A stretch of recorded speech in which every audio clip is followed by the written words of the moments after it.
సొరకాయ రవ్వ దోశల కోసం ముందుగా 2 కప్పుల సొరకాయ ముక్కలు మిక్సీలో వేసుకుని మెత్తగా మిక్సీ పట్టుకుని 1 కప్పు వాటర్ పోసి ప్యూరీలా చేసుకోవాలి. దీంట్లోకి 1 కప్పు బియ్యం పిండి, 1/2 కప్పు ఉప్మా నూకను వేసుకుని ఉండలు లేకుండా కలిపిన తర్వాత వాటర్ పోసుకోవాలి. మీరు రవ్వ దోశ కన్సిస్టెన్సీలో వాటర్ పోసుకోండి. తర్వాత దీంట్లోకి సన్నగా తరిగిన క్యారెట్, ఆనియన్స్, పచ్చిమిర్చి, కొత్తిమీర, అల్లం తరుగు, జీలకర్ర, చిల్లీ ఫ్లేక్స్, మిరియాలు, మీ రుచికి సరిపడినంత ఉప్పును కూడా వేసుకుని బాగా కలుపుకోవాలి.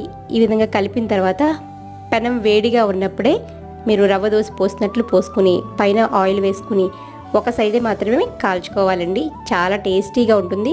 స్టవ్ని లో ఫ్లేమ్లో పెట్టి కాల్చాలండి. అప్పుడే మీకు క్రిస్పీగా ఉంటాయి దోశలు, చాలా బాగుంటాయి. ఎవరికైనా సొరకాయ ఇష్టం లేని వాళ్ళకి ఇలా తయారు చేసి పెట్టండి. ఎవరైనా సరే ఇష్టంగా తింటారు. అసలు సొరకాయ టేస్ట్ అనేది తెలియదు.